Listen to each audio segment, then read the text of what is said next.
everybody, Jen Sheelan, the Chronic Maven here. This is going to be a short video, I think, because as you can see, I don't feel very good. But I think it's good for me to film when I'm not feeling so well. And how do you know every single time when I'm filming? Doug. Lay down, buddy. Lay down. I swear he's such a ham. He knows when I'm filming and he comes running. So I needed that little boost of cheer up, so maybe that'll help me through. But I think it's good for me to film when I'm not feeling so good too, and at least have enough spoons to be like, all right, hit play. Just hit play and talk for a few minutes.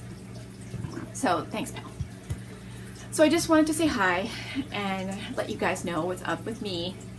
I have not been feeling very well. I've really been struggling. I think last year when my foot went with the sciatica and I wasn't able to move for so long, it really took a lot of my stamina and it really just knocked me back really far. And I've really been having a tough year trying to come back from that, especially when it keeps flaring up and keeps me from moving. So it's been a long year with trying to deal with that, and I've had so much going on and trying to get through it. But I've been powering through. I've been trying. I've just been doing my best. Like I said to my husband this morning, I'm giving her all I got, Captain. I'm like, it's all I got. So I'm really trying really hard. I think it'll make me feel good to film today too. I did not have that on my to-do list. I actually have so much to do today. I've done a lot already, but I normally do not pack my day like this. But I have a lot going on.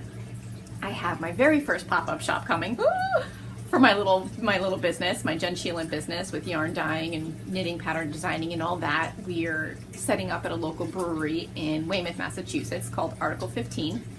And I'm super excited about that. It's amazing. Like I'm so excited. But now it's in 10 days. 10 days.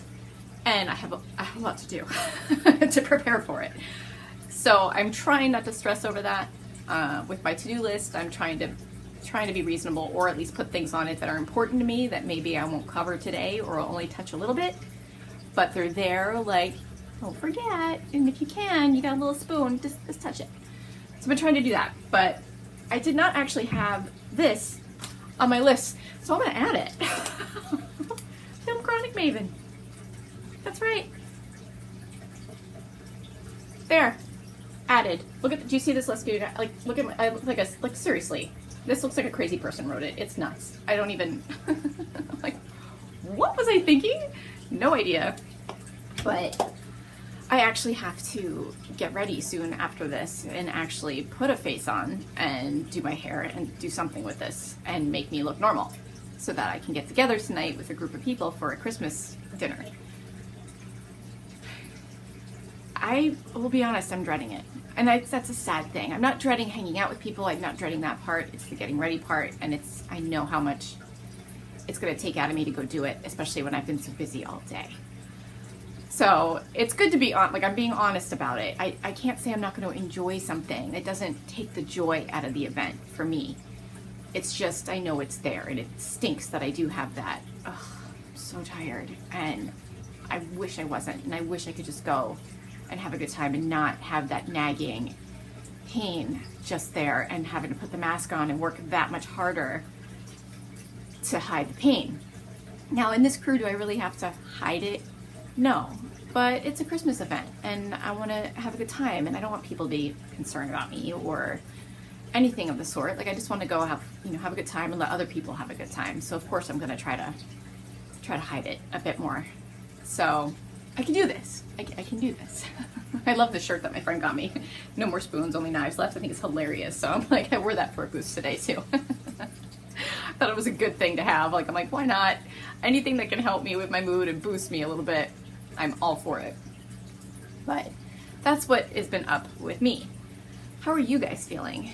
Comment below, comment on Instagram, and let me know how you've been doing, especially now with the holiday season upon us and all of the things. I don't even have Christmas shopping on my list for today or tomorrow, and I have so much to do, and I haven't even started wrapping. I'm like, I don't wrap, what? I gotta, not gonna stress. go on my list eventually. I know it's on my big list. I have a big list of all these things not to forget to do. And then I kind of go through it each day usually, except for now when everything exploded and I have all the things to do. And try to add one here and there. So it's like I know they're there to do, but it's not like something I'm looking at every single day like, holy shit, I have all this stuff to do and I'm never gonna get it done. I don't look at it that way. I'm like, all right, I will tackle that list bit by bit. I'm gonna add it to today and then take care of it. And that's helped me a lot. Like doing my little to-do list, even if it's all I could do today was get out of bed and make myself a cup of tea, feed my dogs, and that's it. Like, and maybe knit a little bit towards my business. Done. Like, that's okay. It's okay to make a list like that. Write that stuff down. I write down the shower. I wrote down I still have my hair and makeup to do. Because it's spoons. It takes energy to do it. And when I cross it off, it's like, all right, I did something else. It makes me feel good. Especially on those days where you can only write down a few things to do and you feel so lousy. And it's like the guilt sets in that you're not getting anything done and all of that. Just crossing those off will make you feel 1,000 times better. It's been such a good tool for me, especially, like, seriously. Except when I do stupid things like that and I make a really huge list. But there's a lot to do. So I'm like, now that this pop-up shop just started happening, I'm like, I have to just figure out how to manage it. It's just, all of it's like this. Of course there's going to be a huge list of things to be done. I just need to manage it and prioritize and just be smart about it. I can do this. It's only like day 2 that we've been planning it, so I got this. So I'll take a little sip here of my little tea. I'm into cup number 3, which this one is now decaf. I had to do, well, technically 1, but 2 cups. I used the same tea bag. I split my caffeinated tea because it makes me buzz in a giant mug. So I had the caffeinated tea bag to get the boost to keep me going, and now I'm back to decaf. Or you go too far over the other way where your heart's racing and you're just like, I can't get anything done now. So I don't want to go that far. So what I wanted to talk about really quick today, and I don't even have a set list of how to go about it, because every time I think about it, I think about different pieces of it. So I'm just going to wing it. It's when people come to you and ask about your chronic pain and say, is it in your head? Or tell you it's in your head. I've had both. I've had people ask me and I've had people tell me, well, it's in your head. You have mental issues. You need to see therapy. A therapist can make this go away. You're too young to be dealing with this pain because it's in your head. That is the, if you're trying to learn about how to work with people with chronic pain, your loved ones and your friends, a tip, try not to say that. It's one of the most hurtful things you can say to somebody with chronic pain, because they have thought before, like when it first started and they weren't diagnosed, I know this is how I was, maybe it is in my head. Maybe I'm doing this to myself, am I really in this much pain? Am I being a big baby? And you panic about it, so it's really awful to put them back in that place. Even if it's unintentional, it's a really good thing to avoid saying. And because of what it leads to, it's, if I go to therapy, it's not going to make this go away. This is an actual disability. It's real. And saying something like that, you're like, well, you just don't understand. It's like, no, it's not just in my head. I don't have, mental issues. I don't have deep-rooted issues from my childhood that are causing me to be in pain, and then if I go to therapy, it'll make it magically go away. This is an actual disability. My body has flipped a switch and is causing me this pain. I am hypersensitive to pain. It's a nerve condition. It is real. And because when people don't understand it, a lot with chronic pain, people immediately go to, it's in your head, that you need therapy. And when they don't understand it or even see you on a bad pain day, it gets even worse. It can go, you're just seeking attention, you have behavioral issues, it can snowball. Because people just don't understand, and they're convinced, because they don't know what it is, that it's gotta be in your head. It's gotta be something like that, and that's your fix. It's not. Unfortunately, it's not. And this is a condition that is to be managed. It's a disability. It's not going away. Now, our doctor is working on it to, you know, on various forms of pain conditions to try to help manage them and maybe someday find a cure. Yeah, but it's not going to happen tomorrow. It's not going to happen, you know. I'm living with this, and this is something that I'm going to have to continue to deal with probably for quite some time and manage. And it's real.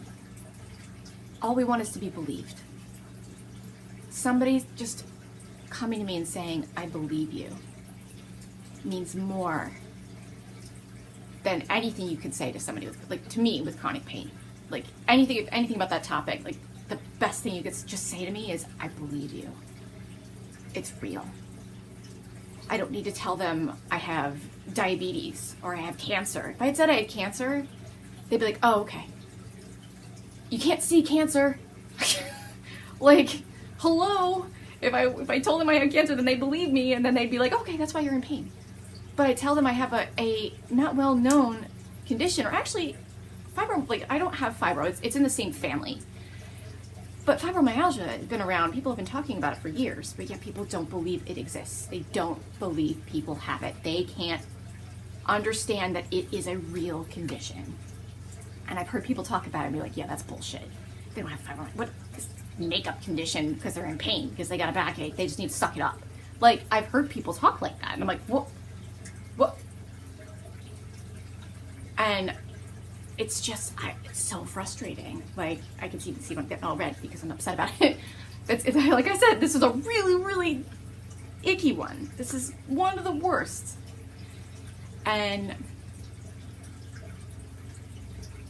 I just, you know, when people approach you that way, my instinct is I want to give you advice. I want to be like, here's how you can handle it. It depends on the situation. To be honest, it depends on how the person approached you. If they're like, could it possibly be, and your mood at the time, if you're having a really bad pain day and somebody says that, your tolerance level for that is going to be lower. It's really going to depend on the situation. But I do try to see, you know, engage how the person is approaching me. If it's in a way where they're genuinely curious and helpful and just be like, you know, are desperate for an answer for what's wrong and because they don't understand, it does soften the blow. If it's all in your head, this is what's wrong with you, you need therapy, you have issues, yeah, that's not going to go as well. You just don't do that to somebody. You don't do that. So for all of you who have dealt with it and I can't say I won't deal with it again. I understand how hard it is, and I do wish I had great advice for how you should handle it. The best I can give is pick up, move on. They don't understand. That's what I've got. And how you handle those people, and if you think they can eventually understand and will be open to listen to you, open that door. Take advantage of that. Like, you know, give it a chance. Some will not. It's just not going to happen. And it's unfortunate. But I'm hopeful for the other situation where more people will listen and eventually they'll come around and be like, oh, and get it. I've unfortunately dealt with this multiple times where people just assume I'm faking it and it's in my head. That's the other part of it. There's so much that's in that sentence, it's in your head, that it's not just that you need therapy. It's you're faking it. You're a big baby. You're not, like, there's so much behind that little sentence that they could mean. And it's yucky. I don't like it. And when I'm having a day like this where I'm like, holy shit, how am I going to get through the day? How am I going to get through tonight? Yeah, I'm at that lower tolerance level where if somebody walked up to me right now and said that, I'd be like, fuck off. I'm gonna be honest. I'd be like, that was a horrible thing to say. No. You just don't. Don't, like, you know, people, when they presume to know how to diagnose you and they tell you what's wrong, or yuck. Yuck. I don't like it. Hey, why? Why?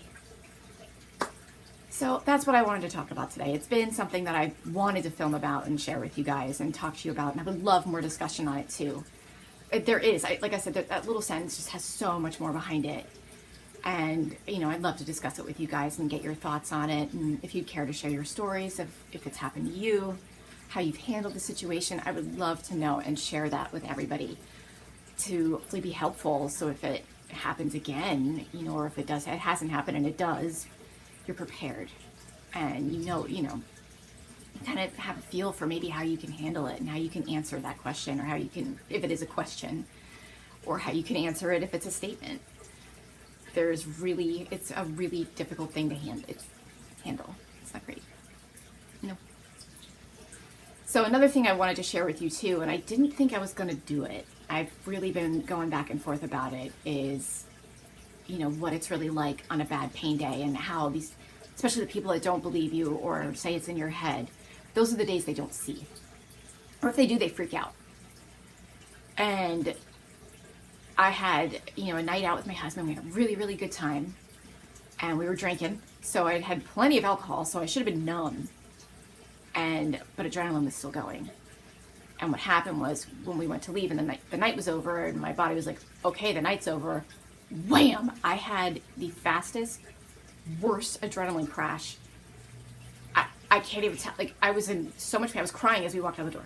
He had to half carry me to the car, got me in the house, crying because I'm in pain, crying out in pain as I'm trying to crawl up our stairs. And knowing my husband had taken a picture of me, so I would have that. And at first I was like, I don't want to see it. I don't want to know. Like, even I couldn't handle it. I'm like, I don't want to see it. I just experienced it, so it's like, I don't need to see it. That's like any movie where they have to put down a dog. I'm like, I've done it however many times. I don't want to see it. I'm like, been there, done that. So it was really hard for me to approach it. And I'm like, well, wait a minute. If I want to educate people, if I want to share my experience with people like me, I need to be real. And you can't get much more real than that. What I look like in that moment. When I'm pretty much, you know, I'm not at my, I can't say I was at my worst. I've definitely been even more worse than that. But I was pretty, it was up there among worst moments of chronic pain. Chronic pain history with Jen Sheelan, with the Chronic Maven. So I am going to share that picture.